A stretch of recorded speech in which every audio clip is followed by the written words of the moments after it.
everybody. Welcome back to maybe the most important Bachelor Recap episode of all time. I don't know. We don't know. But we have a lot to talk about. We have an amazing guest, as we've already told you about in anticipation, the wonderful returning guest, Emmy Award winning Allie Barthwell is with us. Thank you so much. In the studio. Better put that award on my name. Yeah. I'm just like excited. I know an Emmy. Like it's the fact. I'm really saying it for me. Right. Just like, you want the clout. I have an Emmy winning guest on my Bachelor Recap. So it's a selfish thing. We have obviously a lot to cover. Maybe we should just all take a drink first. Let's just... Okay. If you don't have to tell me twice. I don't know what time of day. Cheers. We have two Bachelorettes simultaneously. We have Susie and Clayton together, not engaged. Just so you guys know, Susie will be our guest. Obviously, they called an audible. I think they were going to give us Rachel. I probably will never know. Someday I'll know. But what I know is that, because I promised my audience we're going to get the most upset guest. Right. I didn't lie, only because I don't think Rachel and Gabby are upset anymore. No, so they're very pleased. They seem very pleased. So I was kind of getting mixed reports from the producers. They're like, just be patient. So we're getting Susie, not with Clayton. We're getting the exclusive with Susie. So I think Clayton and Susie are doing an interview together somewhere else, whatever. No one, we're rooting for them. We're happy for them. Yes. We're not trying to, but there's a lot of questions we have for Susie. We love Susie. I don't know what they're going to talk about in a happy couple, but we want to get Susie's point of view. A couple questions I want to know, knowing how this works. Did Susie watch AFR? And by AFR is like, is Susie aware of the things that Rachel and Gabby said to Clayton? Specifically Rachel. Yes. Especially the questions about, did you tell me you love me just to have sex with me? And even more so that we were just kind of unhinged about was the fact that Clayton told Rachel that he had never said I love you to anyone in like six years.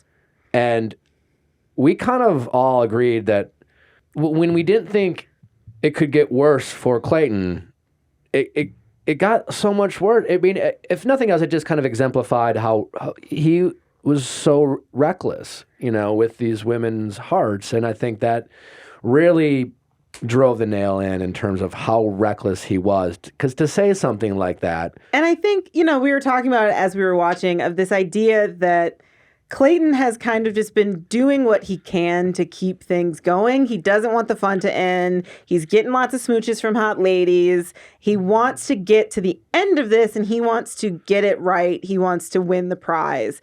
And so you have to look at all of his choices now kind of through, for me, I'm looking at them through that lens.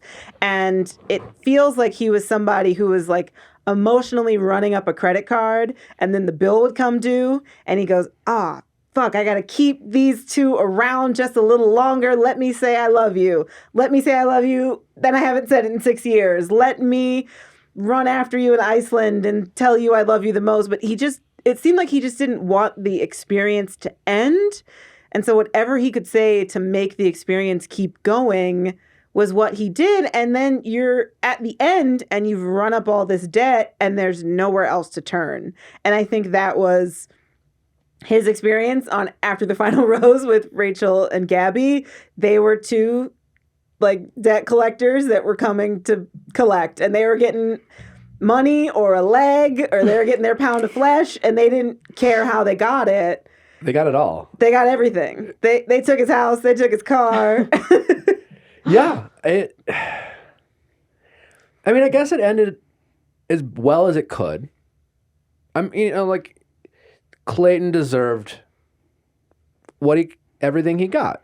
Now, I don't think Clayton's a bad guy. I think he looked contrite and actually apologetic. He looked like he was hurting. He looked like he understood that he hurt them. Yes. Do I think he understood how and why he hurt them? Like what his actions actually were? Because it sort of seemed to me that a lot of the apologies were, I'm sorry you felt that way, and not I'm sorry I caused you to feel that way, or I'm sorry I caused you to feel that way, and here's why, and here's exactly like what I did to make that happen. Yeah, that last part he definitely didn't do. Because I think he did say, I'm sorry I did it to you. Yeah. Clayton's been through a lot, and I know a lot of people think he does deserve the criticism from Gabby and Rachel. Yes. There's so much another layer of Bachelor Nation and what they say, and like I worry for people who get the harassment that some people get from Bachelor Nation. So like I don't wish that on anyone. But you made a good point too, is that the fact that he is now with Susie, I do think it's going to stunt his growth. And you made that good point that like now that he got Susie back, I think he's going to stop growing. I think he's going to stop challenging himself to look within. And now that he has Susie, it will affirm that he, did everything right. And I'm worried that he's going to think, listen, I hurt some people and I'm sorry, but at the end of the day, and I also right. think that is what is going to stunt his apologies to Gabby and Rachel, because, all along I've been looking at Clayton as he's sort of treating these women as like meeples in a very complicated like Euro worker placement board game where he's just trying to like get enough love resources to make it to the like win condition. That's for all my like board game nerds out there. I'm seeing different reactions in the room. But I think now that he has won Susie back and is with Susie, the amount of contrition he needs to show or should show to Gabby and Rachel is also going to reach a limit, because they were the stumbling blocks in his love story to Susie. And now that he's gotten Susie, what happened with Rachel and Gabby is justified in like, because he got to the end. Well, yeah. Even when you think about it too, like if he really wants to make this, and I assume he does, relationship work with Susie, in fairness to the relationship with Susie, there's only so much like reflection about his relationships with Rachel and Gabby that would be appropriate almost if you're from Susie's point of view, right? Yeah. Because you're just like, hey, how much are you going to be like worried? There's only so many coffees you can get with your ex to rehash your relationship before your current partner is like there's something else here. What about this? Yeah. Yeah. And so, we just, and what we watch is quite honestly very relatable. Experience. Yeah. I've talked about this more on our Ask Nick stuff. My first girlfriend, on and off for 7 years. The only reason I ever got the guts to finally end the relationship is because I met someone else, and I went from breaking up with her to having a new girlfriend in 24 hours. Yeah, incredibly immature, and that people do it all the time. And I to this day, it was a weird feeling because that next girlfriend ended up cheating on me a year and a half later, and whatever. When that relationship ended, I was heartbroken and my ego was bruised because, we were engaged and I found out she cheated on me. I was crushed. But then I had this kind of weird epiphany of like, I finally felt that I was actually over the first one. Yes. Because I was so focused on this pain that I really was, and while I was dating the second girlfriend, you always catch yourself wondering, thinking about them. I was processing 7 years. Now, this is like different, but like there's just so much for Clayton to process. I can relate to that in another way. I was dating someone for a long time, like my first relationship. We were in college together, saying all the things that you say when you're in college and you think you're going to end up together. And he cheated on me. We broke up. We were together for a really long time. And then I dated somebody else after that. And that person broke up with me because they revealed that they had cheated. And then that person came and said, I want you to take me back. Like, I want to give this another shot. And I took that person back because I was trying to fix the last relationship. Let's see what would have happened if I took my college boyfriend back, or like, can this work? And it didn't work out. We're no longer together. It was worse the second time. And so I look at what Rachel and Gabby went through. They both had that moment of, I'm going to take Clayton back after he revealed information that would be breakup worthy in any other context. I'm going to take him back. I'm going to be convinced to take him back. And then it was worse the second time around, the second breakup time around, because you have all those. Someone telling you that they're going to change is even better than someone telling you, like, for the first time that they like you. Yeah, because they're going to change for you. They're going to change you're for special. you. Right. I You're made you special. change? This relationship is special. We have this connection. So for Clayton to break up again with Gabby and Rachel is even worse than telling them at the rose ceremony from hell that he had sex with everybody. Oh, yeah, it was so much worse. And Gabby nailed it, right? I think they both kind of references. And we talk, obviously, about the show. I try to give as much behind the scenes as I can. And a lot has been discussed about producers' involvement. First, I think the best defense for Clayton is that they had no business casting him in the first place. Yes. He's in over his head. He's not mature enough. And I don't say this to be cruel. I said this last episode. He has a lot of growing up to do. And, the question with producers is, we posed this yesterday, and I'd love to get your take. Because, it's like, which one do you want? Do you want the producers to, stay out of it? And so when things don't go away for cast, there's always the producers made me do it. Yeah. So do you want them to stay out of it?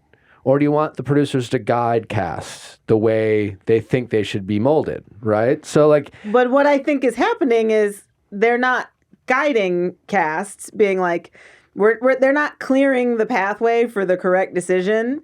The producers are trying to produce an episode of television. Sure. Yeah. They do not care what happens to your relationship as long as they can produce a fun episode of television. And so, for a lead to think these people have my best interest at heart, it's a very cynical thought to be they're just producing me for an episode of television, but that's how the system works. That's what's going on. And so I think I would prefer a lead that you can tell is, you almost want to see the tension of the lead pushing up against production, because then you get the sense of this person wanted to do the right thing and production kind of guided them over. And I think with Clayton, there's no tension between what he wanted to do and what production wanted him to do. Exactly. Well, there is that. I will say, though, we were there yesterday. I was there, Natalie and I. And I talked to Jesse, nicest guy, by the way. Jesse's a really nice guy. I mean, I still think if they want him to host, have him host and stop having him sit down and be a mentor. If you're not going to have him be a mentor. Hey, brother, things look crazy out there. Hope you figure it out. Gotta Bye-bye. go. Yeah. And leaves. It's hysterical. It's almost a funny thing, but nicest guy ever. And talking to him and some of the producers, and, I've gotten to talk to Clayton a little bit. And all I'll say is, and this is maybe youth and inexperience, a little bit of hubris in thinking, I'm not stupid or I'm not dumb, or thinking you have it all figured out. For me, being in the 25 age range, it's you're smart enough just to get yourself in trouble. Because you don't have enough to get yourself out. Correct. Well, because you don't have that kind of, humility to just say, I don't know everything, because you're just comparing what you know at 25 to what you didn't know at 18. Ladies, I am happy to report there is this new amazing way to do your lips called Wonderskin. I'm looking at their website right now. You just put the skin on your lips? It's a peel. So you put it on and it's actually bluish, purplish. You leave it on there and then obviously you can pick whatever color you want it to appear underneath. And then you peel off the top layer. And then there's color underneath that supposedly lasts all day. It's transfer resistant. So in addition to the lip stain, which we all love, we know is the lower best of beauty, they do the Pure Voc, which is the opposite of cover up. And the whole idea is that it is a skincare system that is so good. It's 3 products that you use. So that way you can feel even more empowered to go makeup light, makeup free, just kind of let your skin vibe and do its thing. And apparently it's just the latest craze on TikTok. It's going viral. Everyone's loving it. So right now, you can jump on the Wonderskin train as well. Go to wonderskin.com and use promo code VIALL. You'll receive 20% off plus free shipping on orders over $50. That's 20% off when you go to wonderskin.com and use promo code VIALL. Our resident tummy tumbler, Allie, has something to say about Bloom Nutrition. Oh, that delicious drink that apparently is made for you ladies. The mixer that comes with it is really nice, good. yeah. So that way it's like fully set in, and it tastes very good on its own. Also, if I'm feeling like spicy, sometimes I'll put some lemon or apple cider vinegar in. So it's just like, I always feel very healthful when I drink it. And I'm like, okay, this is good for me. Well, if you identify as a hot girl with stomach issues like our resident tummy tumbler, Allie, Okay. if you're dealing with bloating, digestion issues, or just don't know why you aren't feeling good lately, Bloom can help you feel hot year-round without the stomach issues. Bloom Nutrition makes it easy and delicious to give your body what it needs to feel your best inside and out. Their greens and superfood powder blends fights bloating, helps digestion, increase natural energy, and keeps your skin glowing. Bloom's greens are packed with over 50 nutrients, including whole fruits and veggies, fibers, probiotics, antioxidants, and more, all in one easy-to-drink formula. Over 350,000 people trust Bloom to feel better every day.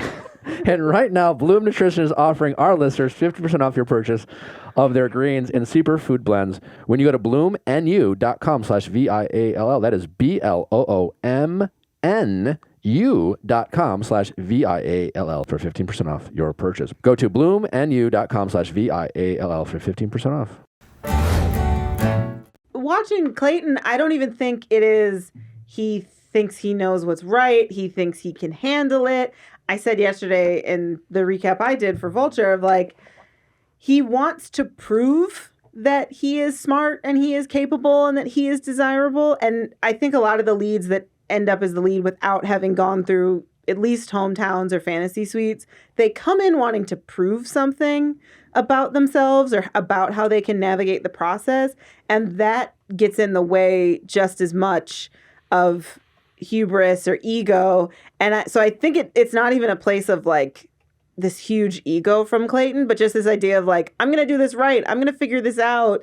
I'm going to show everybody I'm a good, smart boy with a big brain. And it did not go the way he wanted because he was moving from a self-centered agenda rather than an emotional agenda of I'm going to find the person I want to be with. I'm going to have this deep connection.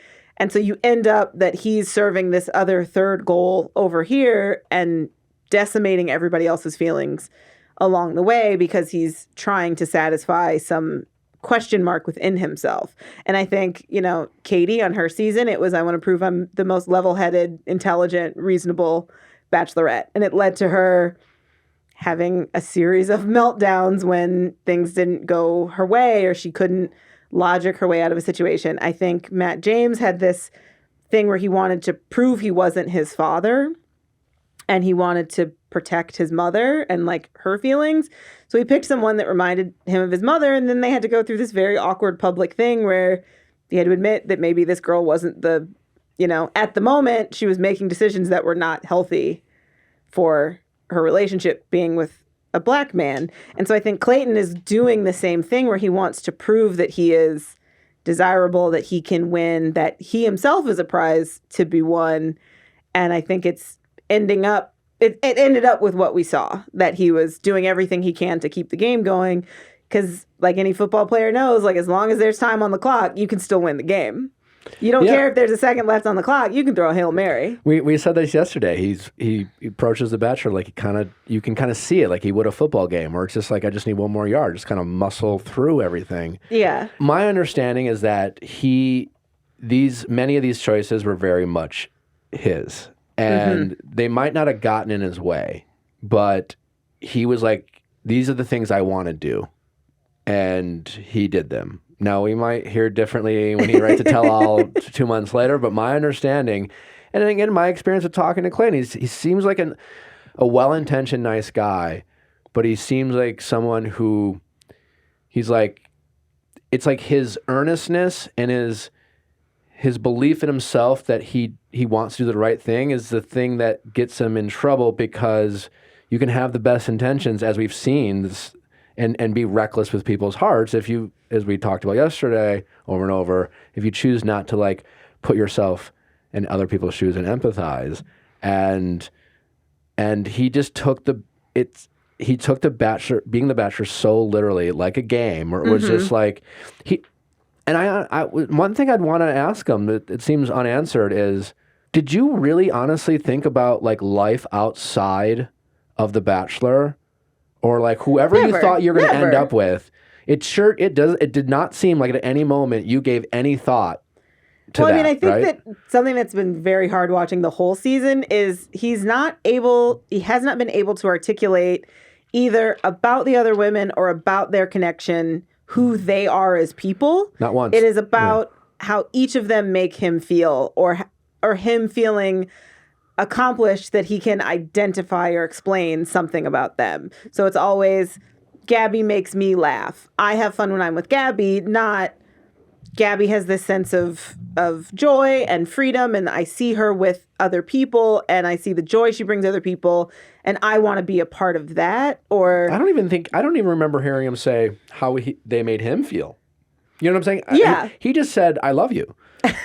You know, that's all. Yeah. There was no articulation, whether it was about his feelings or even about them. It was just, he just used the word as like something to say. It was like a currency. It's like, but you know. Yeah. I think throughout the whole season, he was able to sort of be like, I have chemistry with Rachel. Yeah. Susie would, and the undercurrent I think of a lot of with Susie is like, Susie's the right choice. I would look good with Susie. Like that makes sense to me. And Gabby makes me laugh and I have fun with her. I think if you go back and look, he is able to articulate how they make him feel, but he's not able to sort of talk about them as if they are independent people with independent lives. Because you do see that moment on these seasons where they go, like on Hometowns, like, what would this day be like for us? That we're gonna get a dog and we're gonna go to this farmer's market. It was just like, these are the activities for today. And then I go home and then that's all. Bye-bye. Like, it's not about who these people are, that they have a life that he is also stepping into. It's just, this exists for me to be shuttled through and have these women interact with me. And that's enough, you know? And even when you saw him, and this is a little bit about last night's episode, but seeing him say to Gabby and Rachel, he said the same thing to each of them at various points to get them to stay. We just have to take it day by day. We have to take it step by step. I've never felt this way with anybody, so you have to stay. And not, I can't lose you. I need you to stay. Yeah. Sort of a thing. And that was the toughest part because in real time, not many days went by. You know, like, because sometimes when you watch it, you're just like, yeah, but, you know, it's not what you think. It's not like the very next day we actually had to get on a plane, et cetera, and all those things. But at that stage, it was maybe tops from the time he begged Gabby to stay and told, you know, he didn't have to beg Rachel, but that rose ceremony from hell, from the time he broke up with them, was maybe 48 hours. 70, if we're being super generous, 72 hours. Because he met... there was probably a day in between. Gabby met his parents one day, Rachel met his parents the next day.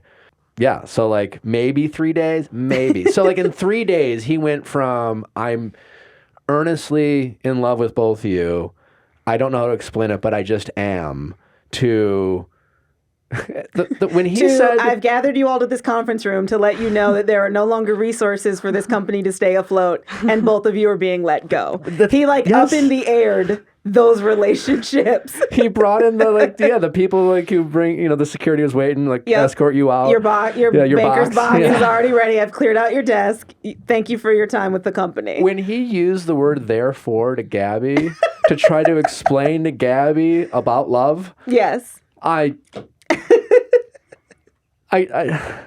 I don't want to be piling on the guy, because like I think he is well intentioned. I really hope he learns from this. But that was, I think that spoke to his lack of awareness for how much he abused the position of being the Bachelor. Yeah, you want in that moment when your partner is breaking up with you, or someone even you thought was your partner is breaking up with you, you want them to like let you down gently, create a nice soft place for you to like have those feelings, or have the decency to just get the fuck out of there. And Clayton's like method of choice, especially with Gabby, was to mansplain the concept of love to someone and then be like, thank you so much for your service. Bye-bye. Can I walk you out? And it's like, I understand that there are these idioms and phrases and conventions of the show. But that's the thing. They don't make you say that shit. You know what I'm saying? Right, but this is a moment that's where him seeing like he can't disconnect. you want him to have a real human, yes, emotional, romantic moment, because there are breakups that are romantic in their pain and their separation. Oh, yeah. And you wanted him to have a moment of like, I can't believe this is happening, but this is what has to happen. Goodbye. And instead he said, can I walk you out? And Gabby just going, no, no. That was iconic. I was one of the more iconic moments in the history of the show for me. And I said this before. That is the difference. And that's why I'm hopeful for, a season. Obviously, we'll get into the discussion of Rachel and Gabby as co-bachelorettes. But Gabby hadn't even been the Bachelor. Or the Bachelorette, rather. You know what I'm saying? Yeah. She didn't presume this role. I'm sure she's watched it. But in that moment, Gabby was just a human being dealing with real human feelings of her heart being crushed. And she wasn't worried about, am I allowed to say this? And I can't say this.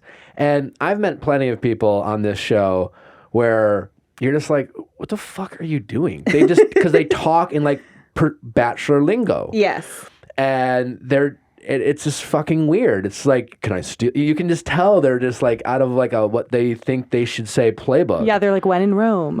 Yeah. Very and much I think so. At this part in the season, you would hope that there is the depth of feeling that the lead would have for the contestants, that they can just sort of be like, hey, I got to talk to you like a person for a second because I'm tired of wearing my Bachelor skin suit. So like, can I just be a blob of goo in front of you? And Clayton doesn't have that thing. He never did that. Unless he's telling Rachel, you're the first person I said I love you to in 6 years. Like, that's, I think, one of the few moments that feels like deviating, having like real world meaning behind those words. But I want to know if he... And if we have so many questions. Has he told Gabby that? Yeah. Has he told Susie that? Like, what was he saying to Gabby in the fantasy suite? Because if that's the level of like emotional whatever he's like digging through to get there, he's saying that to everyone. Like when I heard Rachel say that, my first thought was he told that to everyone. At some point, he told that to everyone in the final three. Well, he didn't have a fantasy suite with Susie, so we won't be able to ask her what he said to her. And that was one thing I wanted to ask Rachel, and hopefully I'll get a chance someday to ask her, is like, what else did you guys talk about? It might be outdated by the time I get a chance to talk about it, but like when I thought we might be interviewing Rachel, which is, I can only imagine, because, so many people talk about the sex in the fantasy suite, but like you really spend most of your time, even if you do hook up, talking. It really, that's how people take advantage of that time. And if he said that, I'm sure Rachel could probably write a whole book on what Clayton said. Well, I think to me, it's like, if he's willing to say that to her, he's willing to say that or something equivalent to everyone. So even if he didn't say to Gabby, I love you and I haven't felt this kind of love in 6 years, he said something equally intense to make her stick around. And he was banking on her remembering that so that she would stick around from the rose ceremony to hell, that she would go meet his parents. I know this is but can you imagine going to meet someone's parents after having that emotional, like, I'm about to leave, but now I got to go meet your mom and like give her a bottle of wine, which again is another moment of like, don't have anybody meet your parents. When you have them meet your parents, you think that it's more emotional. Now, are you talking about Gabby or Susie or Rachel? Because that was all awkward. If Clayton should have been like, nobody can meet my parents because we all fucked up. Everything's upside down. We're all going to go to like a group therapy in Iceland. Yeah, mom and dad are off the menu. Mom and dad are off the menu because I've had, my older brother he went through a period where he was dating a lot of people and he would introduce the girls to me and my boyfriend. And some of the women would think, ooh, I must be in the inner circle because I'm meeting his sister. Oh, yeah. And like sit with me and be like, hey, girlfriend, let's gab. And I was like, I'm so sorry. You're the third Angela I've met this month. Like, I don't know what's happening here. And so again, it's like, Clayton, just tell them we're not meeting my parents. I got to do right by these women, and having my parents meet them is not going to answer another question. It's just going to make it worse. Yeah, I mean, you're right. But unfortunately, like that one I won't put on Clayton to like completely change the format he doesn't have that say. You know what I'm saying? Like, there's just little things knowing that world where I'm just like, him breaking up with Rachel and the group breakup. Yes. Who said that? Was that Gabby? That was Rachel. That was Rachel. Yeah. Iconic for Rachel. Just that phrase should not exist. Yeah. Group breakup? Group breakup. Never. Hey guys, I'm just The gonna break two up. on none? Is that what we're doing? A 2 on none date? It's just, and so that is a moment where even if the producer's like, hey, so like, You got to break up with both of you got to them. break up with both of them. They're both here. They're both here. I know I wouldn't have, and that's the thing. Many leads, most leads, every lead I've ever talked to pushes back on some level, saying, "I'm not doing that."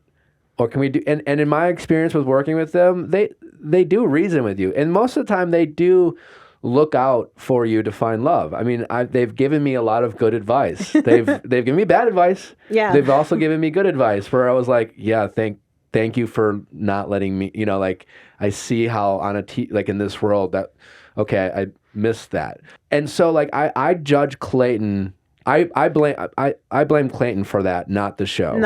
For breaking up these women, because at any point he could have been like, that's not okay. I can't do that. Like I need even if they make you do that, find a way to give each person their individual moment, not out of obligation of like, oh well, Gabby left and I got more stuff in the script I have to say. Let me go find her. Like, I don't think they had to make him at all. I don't even think it was their idea, because it's the way he did it was just kind of like, he just wanted to get it over with. It felt like. Oh, yes. Yes. And I have been in that breakup where the person is like, I just want to get this over with. And then like, we can go. And I'm like, no. I was dating someone and he got somewhere in his mind that we were having dates, going on romantic dates. It was clear that we were a couple. He was doing cute things for me. And then like a few weeks in, he was like, I think I just want to be friends with benefits. And I was like, cool, I don't want that. And even more, I'm going to make you have the breakup that you clearly don't want to have with me. And then he couldn't do it. And I said, cool, I'm going to give you homework. I gave this gentleman homework. I said, I'm going to go out of town for a week. When I come back, I expect to see an email written from you giving me the breakup that I deserve to have with as much respect as you believe this relationship deserves. I'm giving you an assignment. I expect to see it in my inbox by Saturday afternoon. Did he? No. And I even sent him a follow-up being like, just so you know, you're getting an incomplete on your final grade. That's pretty great. And I sent him an email being like, you disrespected. I asked you to do something. And I told you if this was something you wanted to do out of respect for me, you would follow through and do it. Literally And you gave him the answers to the test. I gave you the answer to the test. I said, you can bring a cheat sheet. And I said, you clearly didn't do it. So that tells me about how you view me, in addition with how you thought you could handle this, trying to pivot me into being a friends with benefits after doing all this cute stuff for me. And then, he had his responses after that. But you have to make him, and I think Gabby did a great job of making the case for, you have to stop and talk to me like a person. And I think Rachel did too. They did it with different emotional intentions, but they both sort of said, stop, I'm a person. I am not just a contestant on this show. You have to treat me like a person and be accountable to me as an adult man. And you can tell Clayton was very uncomfortable having to do that because he thought he would just get to sit down and be like, thank you for your time. The organization is going in a different direction, and so-and-so will take your key card on the way out. And he thought he could get away with it. Yeah. And it makes me wonder too. It's just like, I know people have said, and I don't think this is a valid excuse about like, the show should only cast people who have been in the Final Four because they can relate to this emotional heartbreak. I understand the logic, and as someone who was a runner-up twice, and both times I was, and I sometimes feel ashamed to admit, was truly devastated. I wasn't like, yeah, I know she's not going to pick me. I was fucking crushed. And yes, as a Bachelor, it was easier to empathize for sure. But you do not have to go through that to be able to empathize with what you're doing and the role you have and the power you have as a Bachelor. And Matt James, he wasn't even on the show. Right. And he didn't this reckless. No. So I don't buy the excuse that Clayton didn't have an opportunity to be in this position. Now, I do think because he wasn't in the Final Four, that didn't help. You know what I'm saying? I do think that he was short-sighted to say, well, like I had fun. This was fun for me. They made me the Bachelor out of it. I didn't have to I was eliminated and I was a little uncomfortable, but it was fine. I didn't really develop any feelings, and he just assumed that everyone went through the same experience as him. I believe that, but I believe that for sure. That just speaks to, again, I just think he just has a lot of growing up to do in terms of recognizing that well, the world's not all about him. I mean, this is a guy who, again, nice family, well-intentioned, fine, but he's an athlete. He's probably been the best at most of his athletic things that he's had to do most of his life, and he's still relatively young. And being good at sports and being a 1%er in athletic ability and making it all the way to the NFL, of social currency gets you to your mid-20s pretty easily without any effort whatsoever. And I think that's literally what you're seeing is a guy who's never really had to put much thought into other people around him because life's been catered to him up until this point. And you never heard also from Clayton of what that relationship was 6 years ago, that was the last time that he had said, I love you, or what was happening. How old is he? He's 28. Okay, so he's 22. He was 22, but so you're not even hearing what his relationship experience has been between then, and he didn't come onto the season being like, my experience with Michelle taught me this. So you have to even wonder what do you think the point of dating is? What do you think you're supposed to be getting out of this experience? And again, it's what answer does he well, I have to get to the end and then I'll have a wife. It's you can get a wife. People get wives all the time. Do you want to fall in love? Do you want to meet your person? Is there something in your life that hasn't been satisfied by being alone or your friends or your family? And he doesn't really have answers to that because that's not what he's saying to Gabby and Rachel and even to Susie to say, I want you back in my life. Here's this hole that you feel that is missing in mine.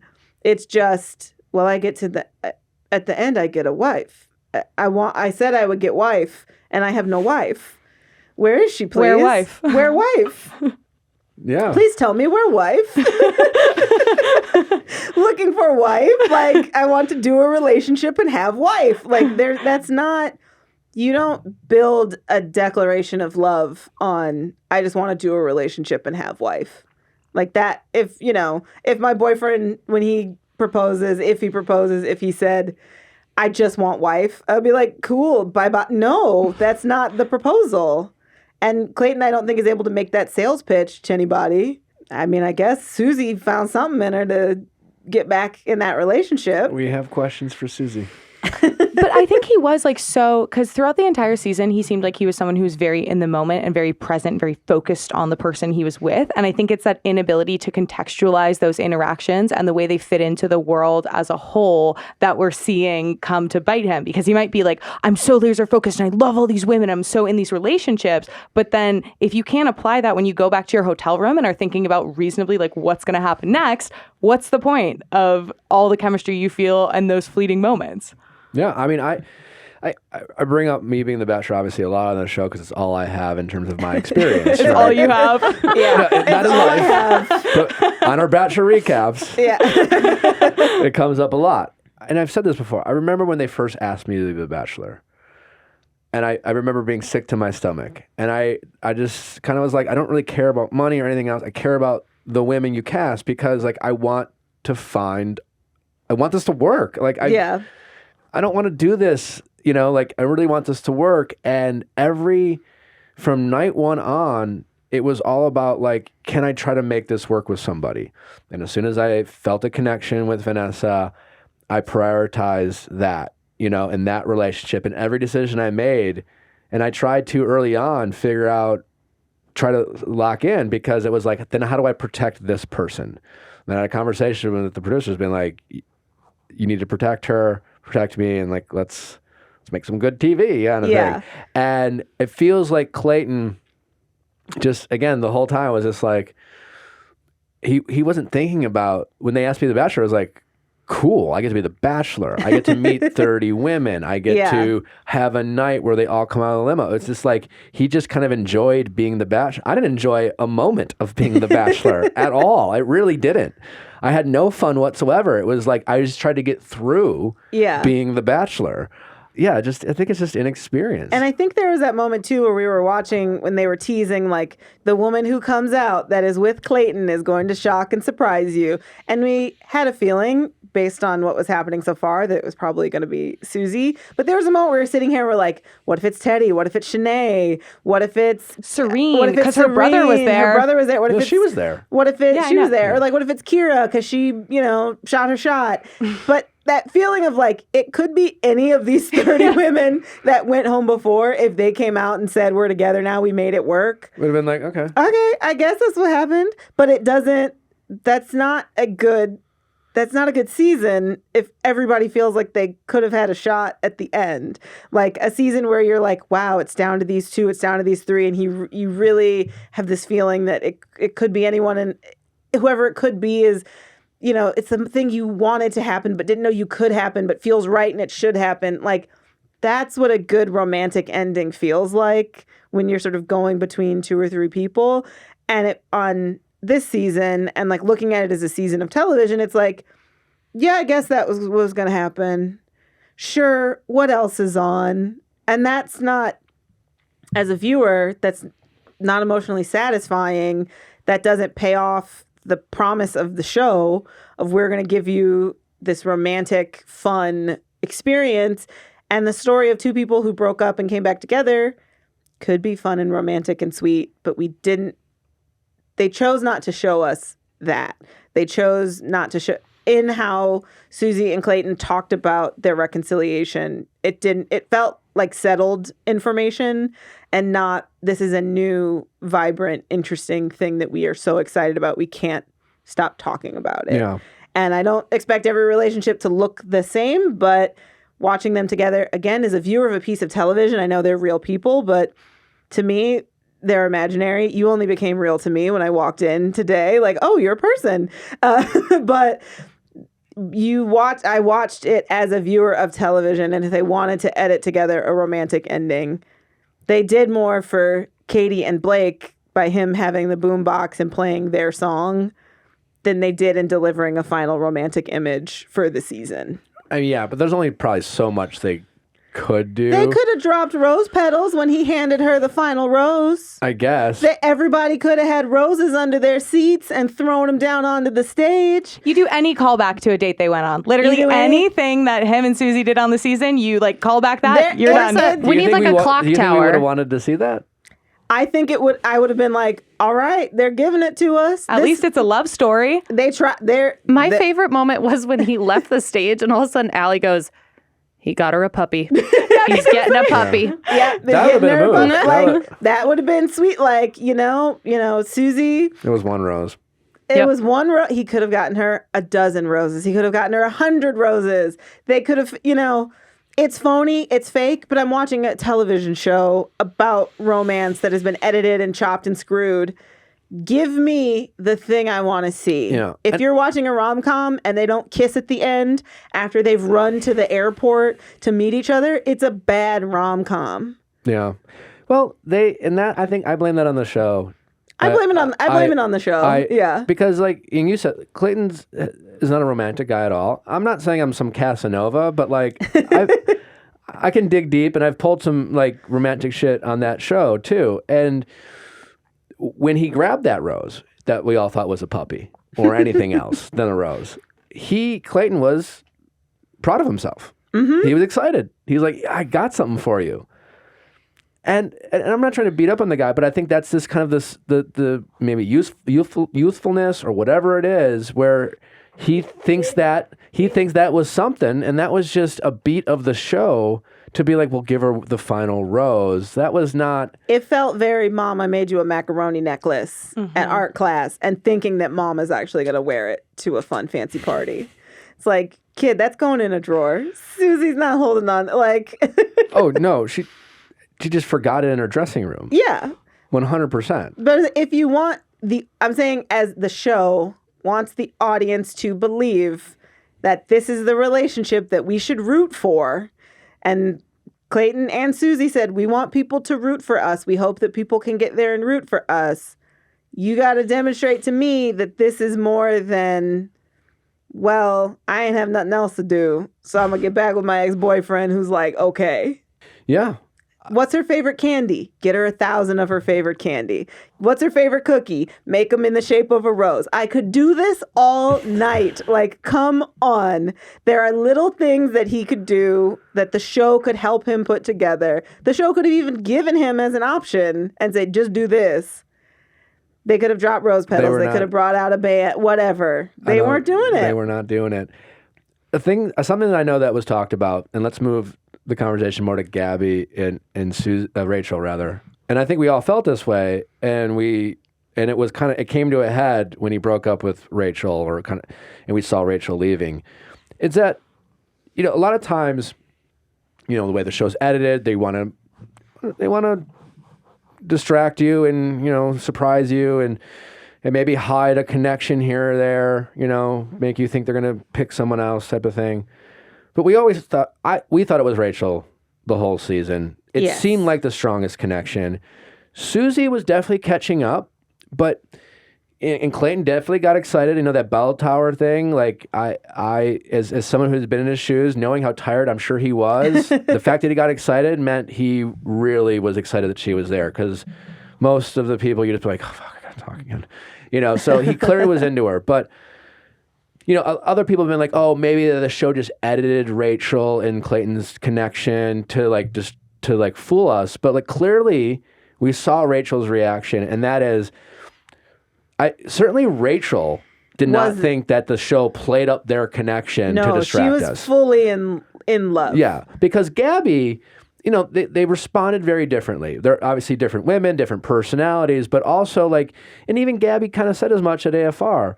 She thought Clayton might pick her, but she was prepared for Clayton not to pick her. She understood the assignment. She knew what she signed up for, et cetera, and she chose to believe Clayton. Rachel, whatever Clayton did and said, she was like, he's picking me. Mm-hmm. She did not prepare herself at all. And I wouldn't either if someone said in private, I've never said I love you to someone in 6 years, and I'm not even allowed, I know Ben Higgins said it before, and there have been breaking rules recently, but the L word is a big deal in that world still. And when you say it, you're thinking, you're not supposed to say that, but you're saying it to me. Yeah. And I don't know if Clayton even realizes that. I don't know, but I bet Rachel did. Yeah. And you saw Rachel's reaction was grief. It was grief. She was sad. The way she reacted when he said that he had told the other women that he loved them, to when, she realized that he was breaking up with her in the group breakup situation. It was grief and this sort of a disbelief almost of, I didn't think you would do this to me. Yeah. And the way she kept saying, I don't know that you're going to put me in a car right now. Are you really going to put me in a car right now? Of this disbelief that he could do that to her because of how she felt with him. And again, it's that thing of the relationship that I believe we have built deserves more than this. And it deserves more than this formality or this callousness in a lot of ways, to put her in the car, to break up with her, not on her own. And I think Gabby was saying, there's a lesson here. You may not learn it today, but you can and will learn it about how you're supposed to treat people. And I think Rachel was saying, I am someone that deserves this love and this grace, and you made me believe that. And now you will suffer the loss of me in your life because of how you've made me feel and how you told me I made you feel. But there's a reason why, as long as the show's been on and how many seasons they've had, that it's rare to have a season where two people really thought they were it. It doesn't happen that often. It happened with me. It happened with Blake on Becca Kufrin's season. I think Brandon thought he was it with Michelle. Brandon thought he was it. Brandon and Michelle. But it's not that easy because usually that one person, they get that extra special attention because usually it's like they truly are just vibing with that one person. And when they're not, they kind of start getting careful because they know they're going to have to break someone's heart. They empathize. And the way Clayton went about it, like specifically with Rachel, she had seen, like, and she's seen this show before, but he validated her clearly, obviously, in all the ways that every winner's ever been validated. And Rachel, and that's the thing, people might say, well, you know what you signed up for, but Rachel acted like, and I felt like she had every right to feel the way she did, like someone who had been in a relationship for years, you know, engaged or even like a family, and he leaves for another woman out of nowhere. You know what I'm saying? Like with no preparation whatsoever. And I felt and empathized with Rachel so much because I felt like she, even though on The Bachelor, was validated to feel those feelings. And there was no hesitation from him to any relationship of, I have to watch what I say, I have to moderate what I'm feeling. And sometimes you'll even see, you know, the lead being like, I had to do that even in my final one relationship, and it wasn't until this point where I was able to actually say and do exactly what I wanted. But he didn't moderate any of that. He never moderated how he talked about the women, how he talked to them about them, like the way, how intimate he was with them, even with how much affection he showed. There was no reason for her to ever think it wasn't going to be her. And there probably was no reason for Gabby to think it was never going to be her. It seemed like Susie was the only one that sort of had a hesitation, but that wasn't even from him and his feelings. Yeah, it was just about her boundaries. It was about this expectation that she had for him. And I think, again, like Clayton just was in the moment being like, I love you. And I love you too. I love everybody. Isn't that great? There's love here. Why? No one else is smiling. No one else is happy. What's going on? And never thinking there's going to be a consequence. Never thinking there's going to be, a next step for his actions. And I said in my recap that Clayton was right. Maybe Team Clayton. He's allowed to say I love you. He's allowed to sleep with as many people as he wants. But it does not free him from consequence. That was after the Susie breakup? Yes. Yeah. And so it does not free him from consequence. And he obviously thought there would never be consequences for him anywhere in this. And now that he's with Susie, were there consequences for him? If you look at the world and the plot of the show. Well, yeah, that's kind of how we open up the discussion. I'm happy for them. I hope they work out. But like if Clayton was my brother, or this was like an Ask Nick episode, I had to get my, like someone called in and asked my true sense, I would say, let's say some version of Susie called in, I'm dating this guy, let me tell you this story. He was dating these other women and blah, blah, blah, blah, blah, right? Wasn't on The Bachelor. And I'd say, hey, I'm concerned that this person that you want to believe is ready and is well-intentioned isn't really ready, and you're stunting his ability to really reflect and grow as an individual because he's going to spend so much of his own energy trying to make this work, and you being with him he's gonna see it as validation for his decisions, and he's gonna hold on to this even if it's not right. That's the thing. Like it's proof that he's a good person, that he was able to get Susie back. And if you look at, a woman is not a prize or the end result of a man's self-growth. The self-growth itself is the prize or the reward of the outcome of working on yourself. And I think the way that it's framed and the way that they decided to talk about it on the show, Clayton worked on himself. He felt bad. That was enough to get Susie back. And it's not just how their relationship operates, which I don't know. I'm not there. If Susie was my friend, if she wrote me asking for some help, I know what my answer would be. And it would, just go slowly. Take your time. This is what it's going to be for the rest of your, is being with someone who's always going to be 3 steps behind you for where you are emotionally. Is that what you want to be doing for the rest of your life? And I also think it sends a weird, which the show continually does, it sends a weird message that if a man works on himself, then a woman should take him back. And then she is that prize for the growth. And now he's done. And like a woman is not a prize for a man's growth. He should be satisfied enough that he's a better person. And then maybe someone would choose to be with that better version of himself. Then I'm going to work on it for like a couple weeks and then we'll get back together.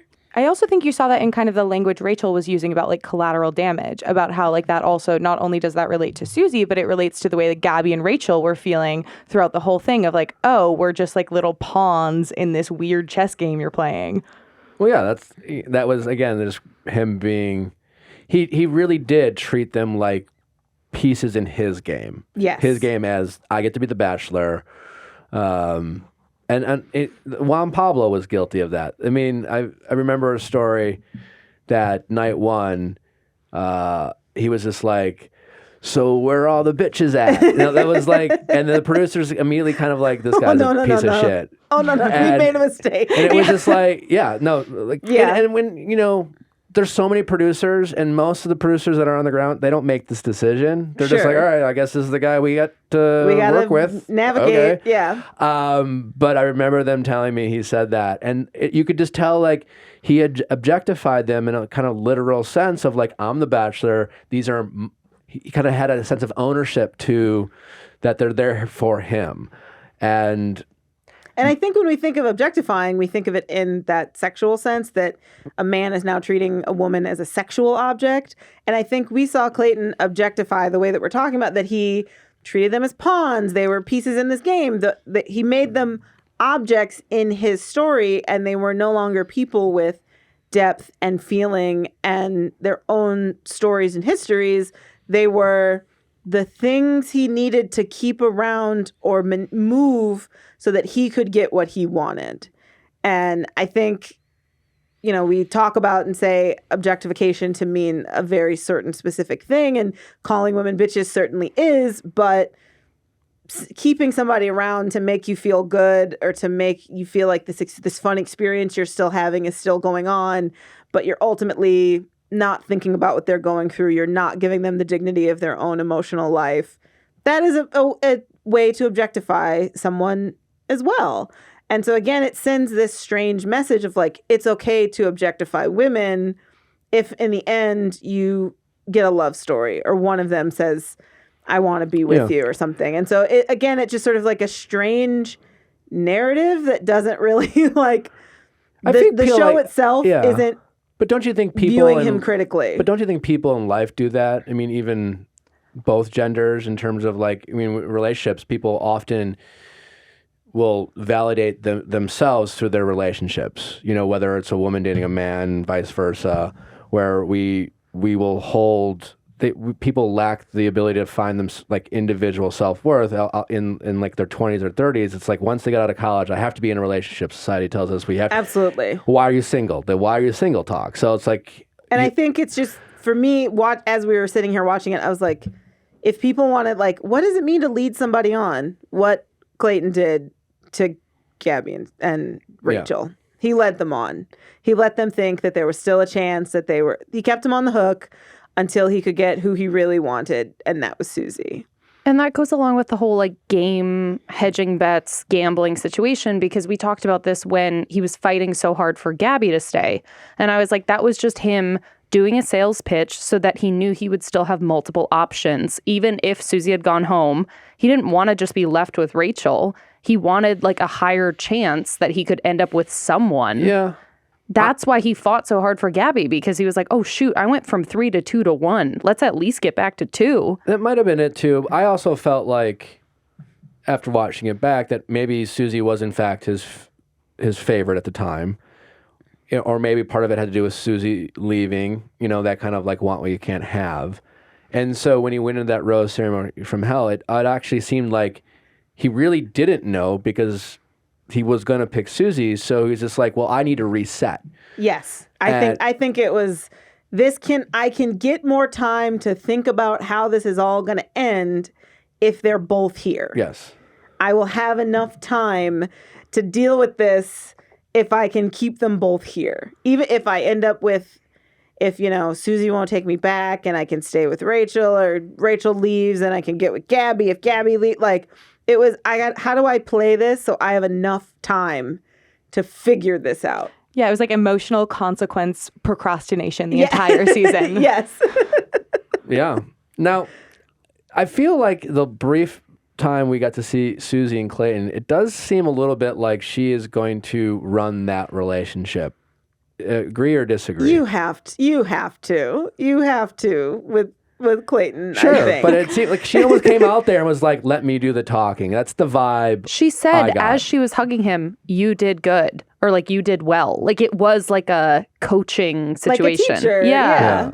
But and I guess if that's the case, like maybe that's what Susie's into. Susie was very impressive, I thought, this episode when she held Clayton accountable and she articulated how Clayton made her feel. I thought she was excellent. I mean, she kept her composure all well. Like, it didn't seem like planned, or, you know what I'm saying? It seemed very authentic. And she really, I mean, I felt like she was very relatable to a lot of people, especially women who have felt that way.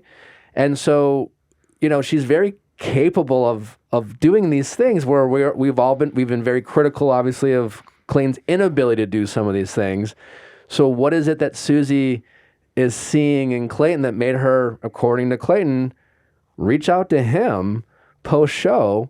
Listen, I don't know. And if she likes it, I love it, but couldn't be me. No, yeah, it's not me sort either. of the, that feeling of, I have this where I will like make too many decisions in a day, and I'll get home and like tell my boyfriend and be like, "You need to pick what movie we watch tonight because I made 15 decisions today."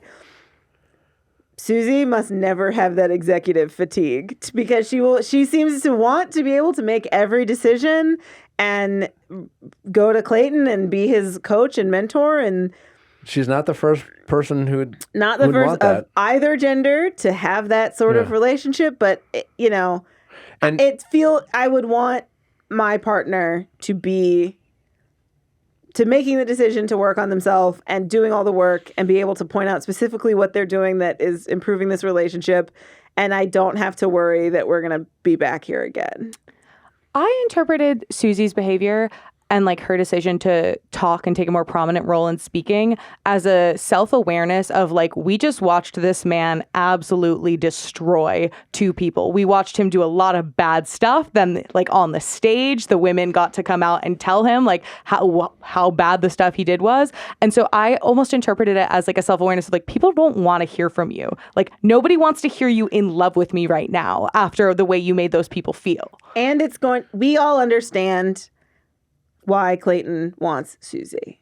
We all understand how he got to that point. There's probably a lot of people on Twitter, online, being like, how the fuck could Susie take him back? She has to do her own reputation damage control to be like, I'm going to tell you where the status is so you understand where I'm coming from. And I think there's more pressure on her. There's probably going to be more focus on her as a woman, as the woman in the relationship, as somebody that set this expectation or this boundary, whatever you want to call it, that, she didn't want him to sleep with people or say I love you to other people.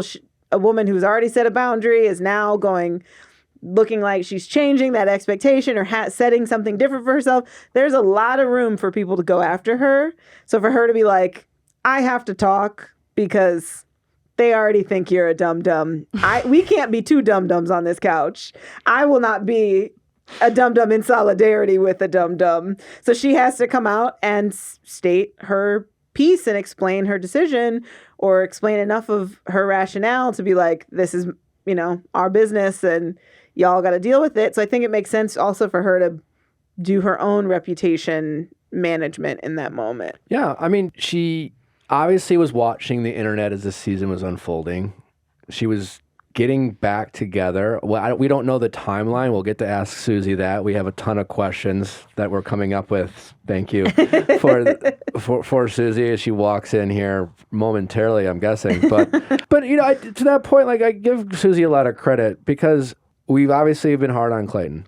So has Bachelor Nation, and rightfully so. Do we give her some points for whatever she sees of staying steadfast. There's a lot of people who would have been even convinced, even if they truly love someone, to break up because it's not a good look on them. I mean, plenty of people in Bachelor Nation in life, you know, in terms of like, this is, I don't we want talk any about of this. ego being healthy sometimes. Yeah. Like that's like a healthy application of ego, is being like, I'm not going to let my pride might be the thing that stops me from like reneging on this thing, even if it's easier, even if it feels sparkly and good and like I can be loved again, saying like, but I am going to say like, nope, that's not a good look for me. Yeah, and there's been speculation that they wanted Susie to be the Bachelorette. Mm-hmm. I mean, we all know how it ended now, so I can confidently say the decision to have bachelorettes at the same time was a decision that they came up with in the past 48 hours, Yeah. or at least the past week. It is not something Yes. they have been planning on doing.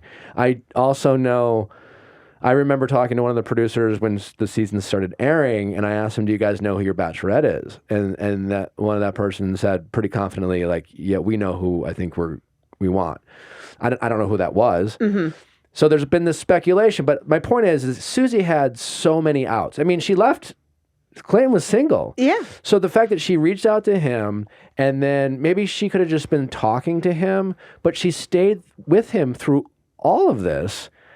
I mean, at least you got to give her some credit for doing something that she believes in her heart is something she wants. And she's, for all the shit we give people about Instagram followers and doing it for their brand. And like, I don't know if you could accuse Susie not doing this for love, whether we agree with her decision or not. As we say in my community, if she likes it, I love it.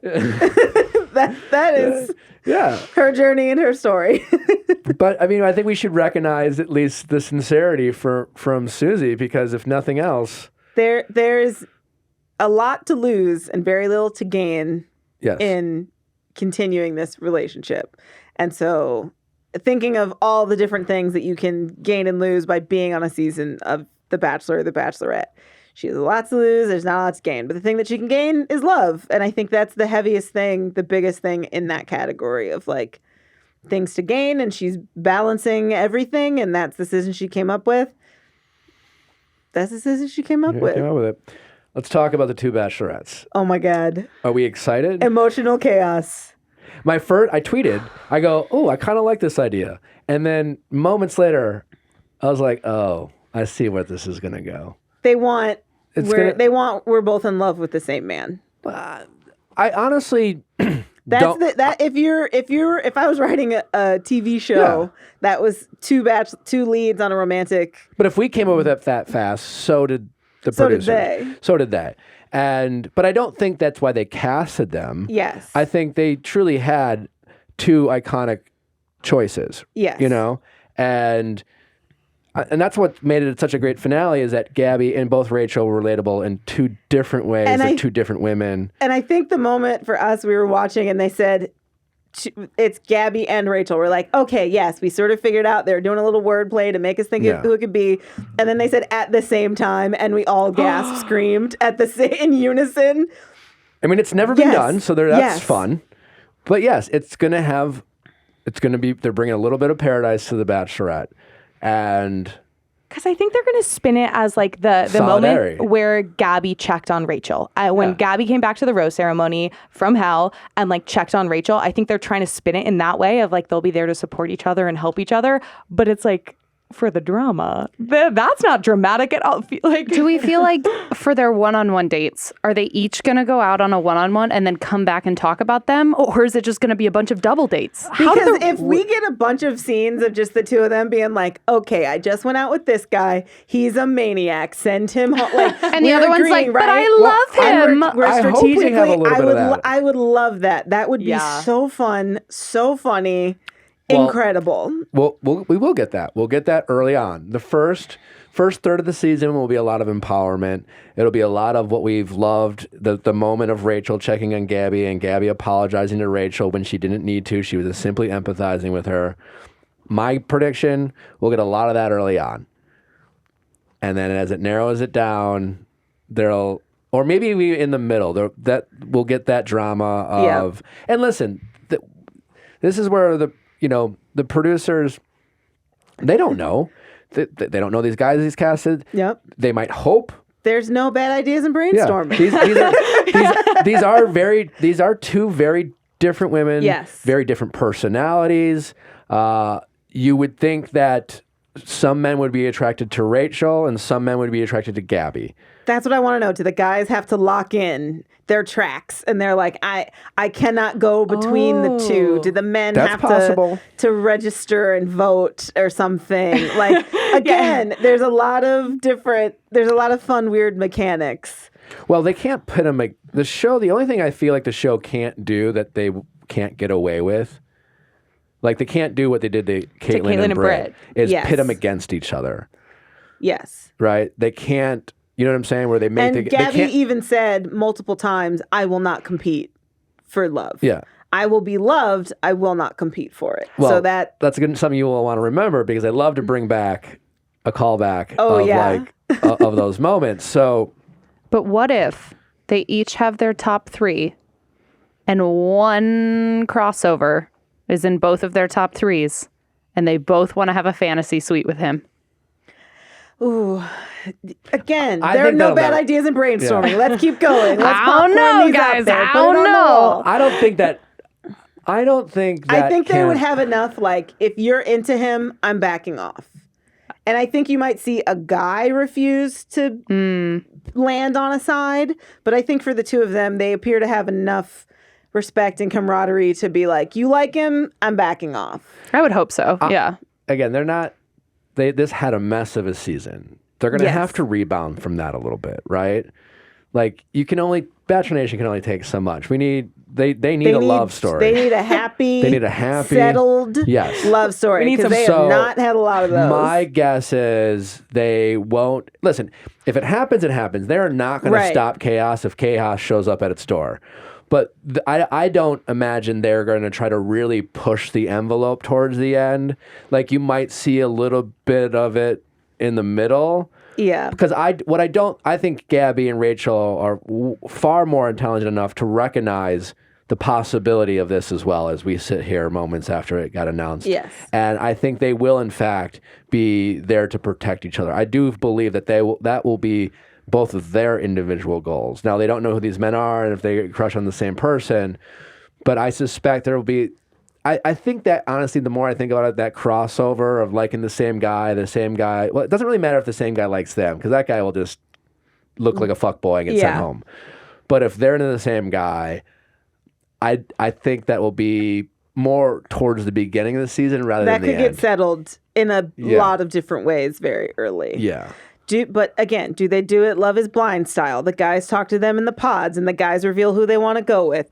Do they do it like Are You the One style, where each man has been matched with one of the bachelorettes? What do the dates look like? Like, what do the dates look like? Do they go on the same trips? Do they cast more? Is it more than 30? No, they just said 30. They just said 30 men. It's just 30. I would be like, I want an extra 15. I want a buffer. I want a buffer 15. Well, I just said it. You're going to get... there's going to be a lot of called out fuckboys. Do they cast identical twins? And they do switcheroos and go back and forth between the two bachelorettes where they're in two places at one time and swap. They would love that, but I think they would cast identical twins every season if they found identical twins to cast every season. And I do think that this decision to have two bachelorettes, I virtually know that this decision for two bachelorettes was happening in the past week.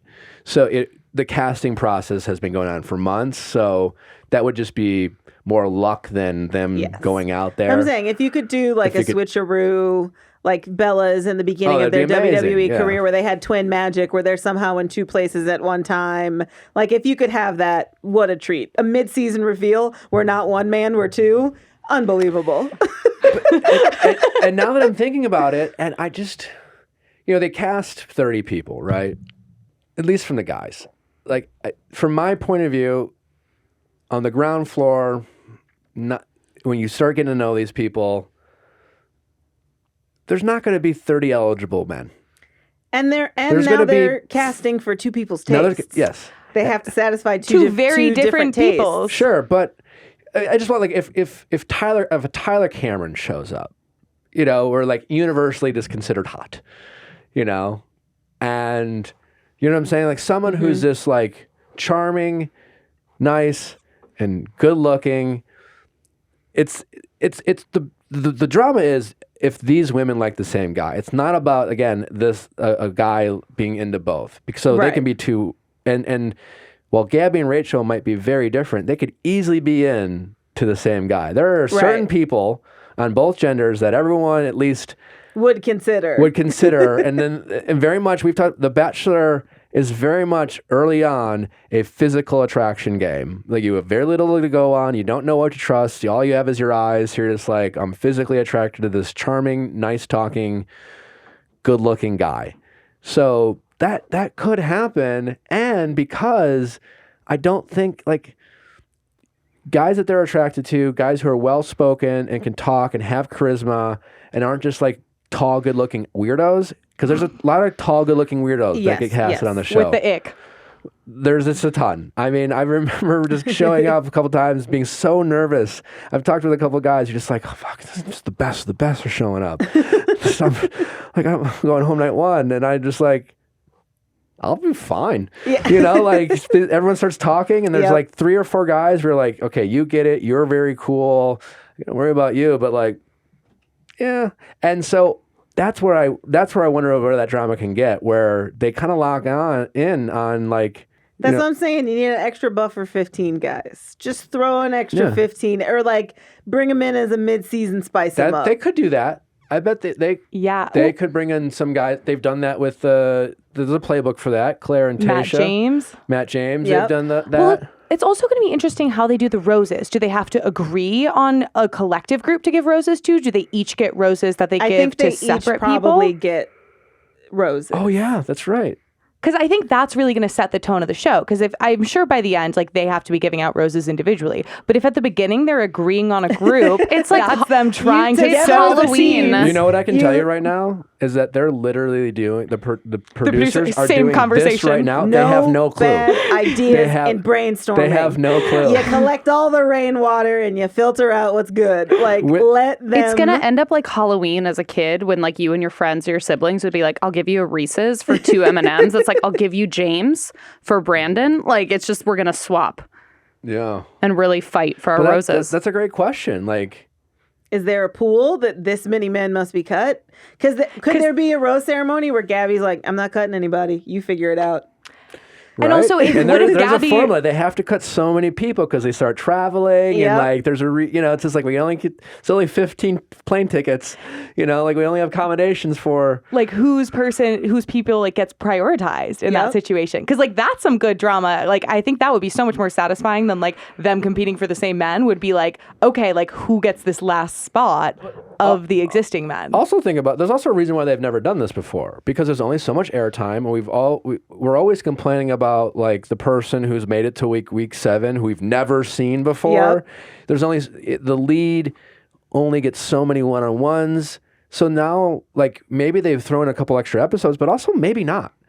You know what I'm saying? Like at the end of the day, like TV's a priority, love comes second. They'll acknowledge that. They care about love. They do. They want it to happen, but there's a schedule.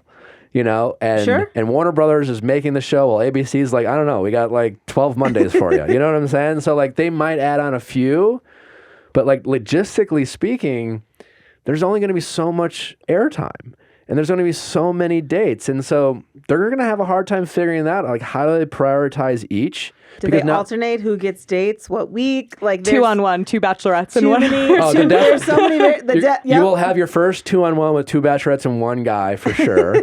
That'll be great. That'll be fun. And look, when does that happen? Does that happen early? Does it happen late after they start liking them?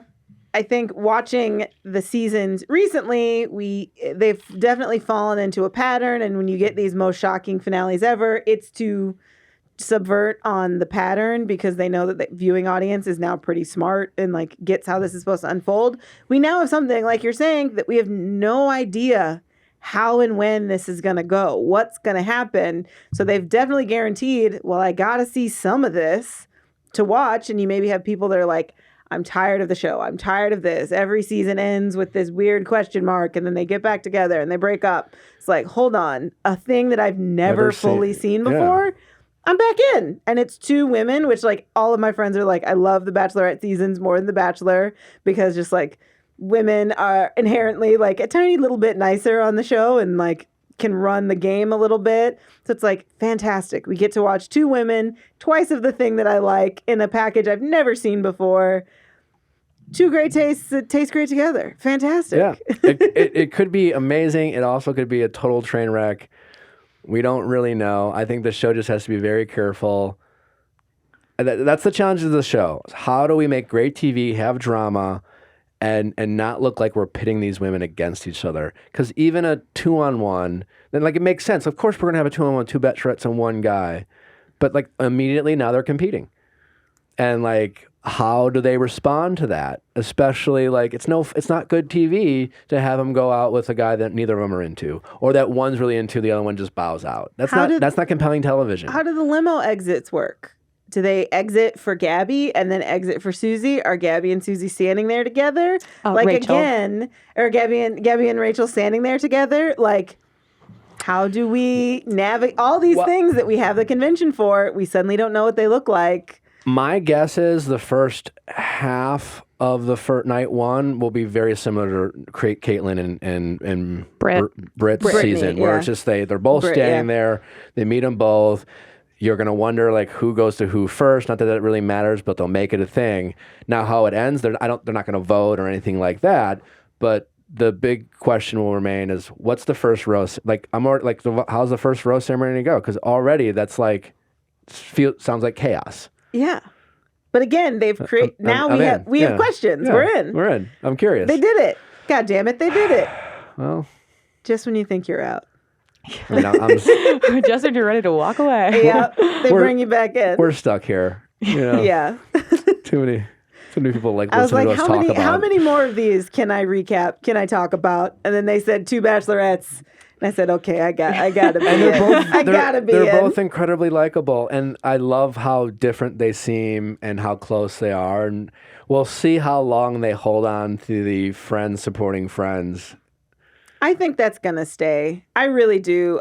I think the tone of the like clubhouse, the cast of the women has so aggressively become we are friends before we are even going after this person, I think is too strong of a thing. I hope you're right. I just based on like the trend that I've seen, and sometimes I think this is a bigger conversation, but I think sometimes it's a detriment to the season because you don't sort of get the women like really going after the lead because they don't want to step on toes or piss off the rest of the women. But I think Gabby and Rachel could not step foot back out in the world if they like shut each other down in some way. And I think the 2 of them, just at the reaction of like we're both the Bachelorette, was so excited. I think we're in for a season of friendship, and maybe they'll give each other their final rose because friendship is the love that matters most of all. There you go. You wrote it. Nailed it. I know how. Here's how they do it. They just got to find one massive fuckboy that they both kind of like early on. And they both figure out he's a fuckboy, and in solidarity, they both send him home kind of together. Is there a moment where one of them is into a guy and the other one is like, he's a fuckboy, and now I got to convince my girl that he's a fuckboy, and one of them doesn't want to see it? She doesn't listen right away, and then she figures that would be good. Mm-hmm. Allie, we could probably keep talking for a while. Thank you so much for recapping this mess of a season. Thank you so much for having me. Thanks for finally being in person. You're welcome back anytime. I know my audience loves you. They will even more after this episode. Please, once again, let them know where they can find you, follow you, and consume all the things that you're doing. Your Emmy Award winning My content. Emmy Award winning content. To start with that, you can check out Last Week's Night with John Oliver Sunday nights on HBO, and then on YouTube. You can always see the stories on YouTube. And then you can check out my recaps of The Bachelor and its various spinoffs and franchises at vulture.com. And then you can follow me personally, if you'd like to, at WT Flanksteak on Twitter and Instagram. Awesome. Do that. Keep listening. We have Susie coming in. We're probably going to drop both these episodes pretty close back to back. So if you're listening to this and finishing up because you're an eager person in the morning and the Susie interview one-on-one with just Susie, we have a ton of questions for her. It'll be up momentarily within hours if it's not up already. Hopefully it is, and you just keep on listening, whatever you're doing at work. Let's be honest. One you don't right really into want to the work. other. Just send an email and then keep listening to us. Thanks for listening. Don't forget to send in your questions at asknick@castme.com, cast with a K for our Ask Nick episodes and our mediation calls. If you're having a fight with a loved one or a friend or a coworker, we'll be happy to tell you what we think. And if you're going through some sort of relationship, situationship, or personal drama, we're pretty good at helping you see a clearer picture of your situation because we have nothing invested in it. Thanks for listening, guys. Keep listening. Bye, Alex. Bye.